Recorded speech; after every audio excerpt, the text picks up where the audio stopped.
Hey guys, what's going on? James here, and I'm joined today by Mr. Evan Wanish of the Cannon Fire Podcast, also at BucsNation.com. Evan, we talked about the collapse of the Tampa Bay Buccaneers a bit offensively in the last video. We talked about Bucky Irving, we talked about the final offensive drive.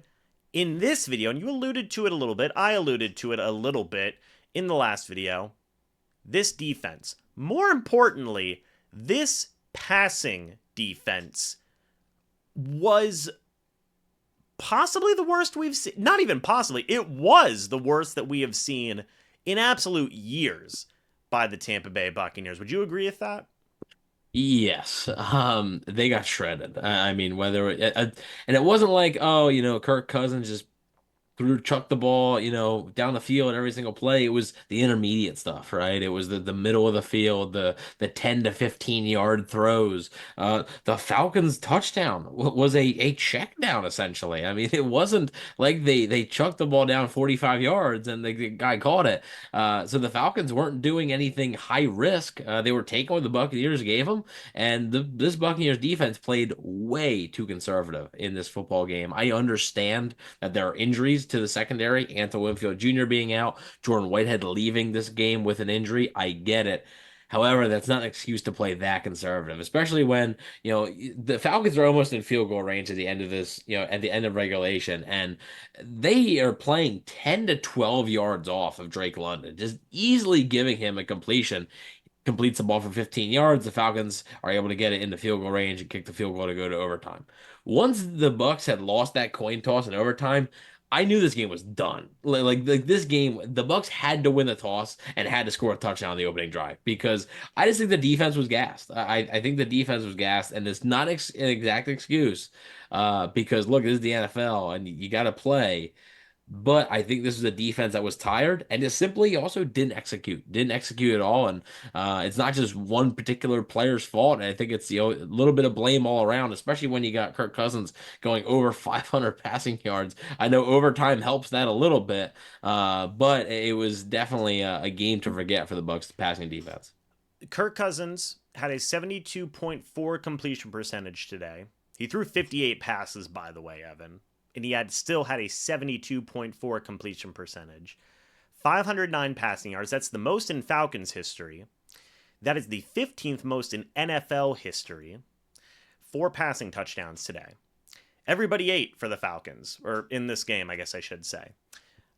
Drake London, Darnell Mooney, who had basically a drop that almost lost them the game, by the way. Didn't matter Yes. in the end. Ray McLeod, Kyle Pitts, everybody ate for the Falcons. I think me and you could have went out there and had 50 yards receiving from Kirk Cousins. People are going to say the pass rush is going to be one of the reasons. Evan, 4 sacks today, 11 quarterback hits for the pass rush today. To me, that wasn't as big of an issue as the secondary. Would you agree with that? Not as big of an issue with the secondary. However, it's still an issue to me. Okay. 11 pressures, 4 sacks. But as you mentioned, Cousins dropped back 58 times. That's a lot. And it seemed like on critical plays, right? On some third and longs, fourth downs, right? The Falcons went for a fourth down a couple of times earlier in the game. The Buccaneers just couldn't get there. Not saying the pass rush was like awful. Like again, that's a far reason why they lost this game, but it could have been better in my opinion. I've been critical of the pass rush. I know you've been critical of the pass rush in the past, and look, they weren't as egregious today as they have been, right? I mean, to me, versus Philly, they were good. This game, they were okay. Situationally, though, I didn't think they were as good. But again, yeah, it's the secondary was definitely the more disappointing of the units. I think that Jamel Dean played his worst game in a long time, Evan. Long time. Darnell Mooney saved him because Darnell Mooney would have scored a touchdown easily if he catches that ball.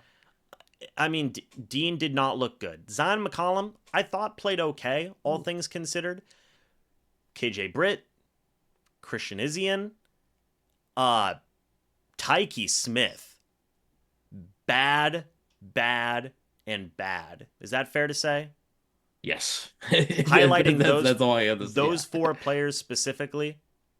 Yes, I don't really have much else to comment on that besides yes.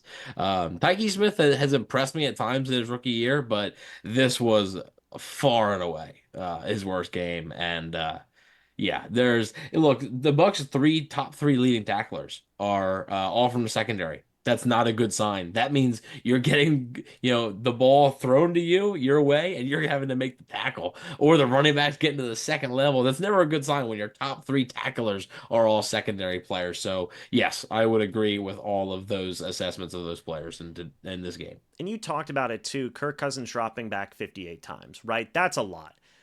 To me, it reads as, hey, Tampa Bay Buccaneers, we dare you to stop us on the pass. And they never did, Evan.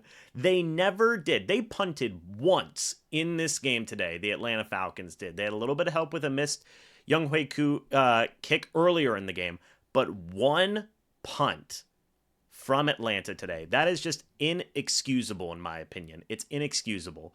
So that begs the question, are you worried about the Tampa Bay Buccaneers secondary? Or do you feel that this is a combination of one, this being a outlier game for this secondary, and two, you were missing Antoine Winfield Jr. You were missing Jordan Whitehead. Cornerback wise, that's your top three cornerbacks, by the way.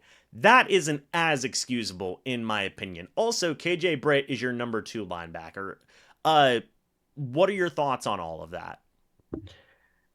KJ Britt's at number two. Gervonta Davis is getting a little more playing time. Obviously, you're without him now. So, uh, look, I am concerned. However, like you said, I'm not going to be pushing the panic button because Winfield has been out. And I think sort of we underestimate exactly how much Winfield does for this defense. And I think you're starting to notice it now. Look, when a player of his caliber is out for a game or two, you might be able to mask that, right? You might be able to hide that a little bit. The longer he's out, though, the more that gets exposed. The more tape there is on a defense without him, the more offenses can find a way to attack. And I think the perfect example of that is you saw Jesse Bates in this game make two great plays, fumbles, right? One of them was recovered by the Buccaneers. Mike Evans was able to get it. But also the other one, the Bucky Irving fumble, which we talked about in the previous video, that was Jesse Bates. Jesse Bates forced that. And when he did those two plays, I couldn't help but think, like, that's what this Buccaneers defense is missing right now. And that they have that, Antoine Winfield Jr., but they're just missing it right now. And so I'm not 100% like full blown, like 10, press the panic button on the secondary.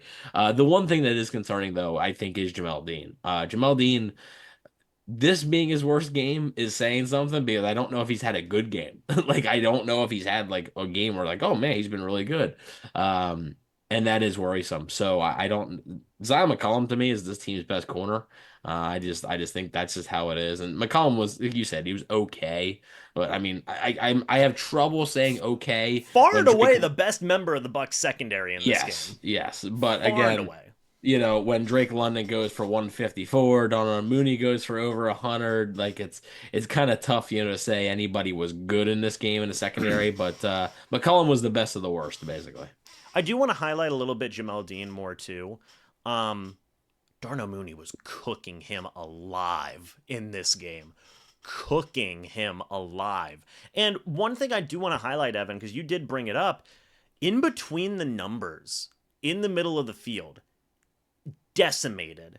Decimated. They could not stop anything over the middle of the field. 8, 7, 8, 10, 15 yards was just easy. It was Hmm. simple to them. Um, how much of that do you put on play calling? How much of that do you put on execution? Or is it really just a such a blend of both that you can't have one be over the other? I do think it's a blend of both. I mean, the players got to execute at the same time, though. I didn't like the defensive game plan from Todd Bowles. I thought it was way too conservative, way too much off coverage, especially when I think off coverage, like consistently against a veteran quarterback, can work if you have a really good pass rush. And the Buccaneers just don't necessarily have that pass rush. So if the Buccaneers could have gotten a consistent pass rush tonight, it was decent, right? But if they could have been more consistent tonight, I feel like the results would have been maybe a little bit better. But at the same time, KJ Britt is in the middle of the field. He had a bad day.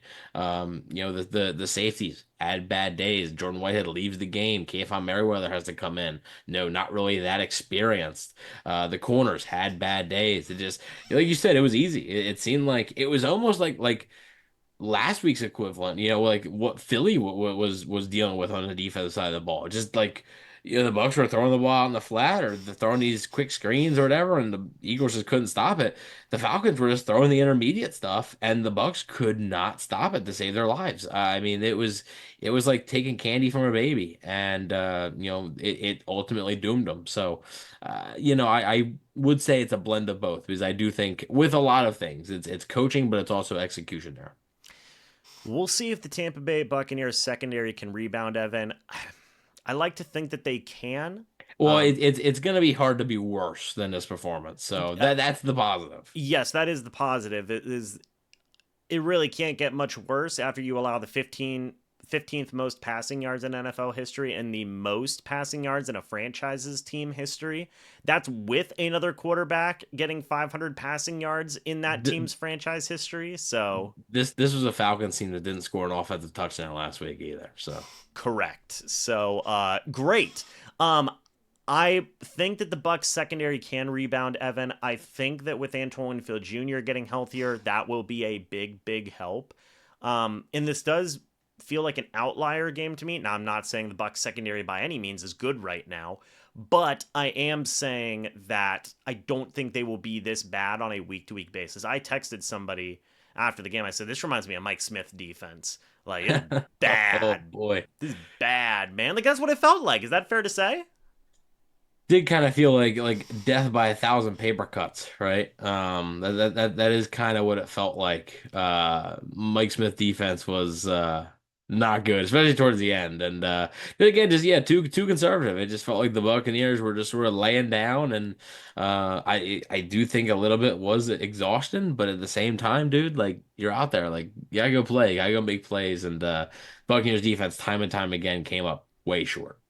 So we'll see if the Tampa Bay Buccaneers can rebound in a just downright horrible, horrible performance by the secondary. Guys, go check out Evan's work over at the Cannon Fire Podcast, his show that he does there on YouTube.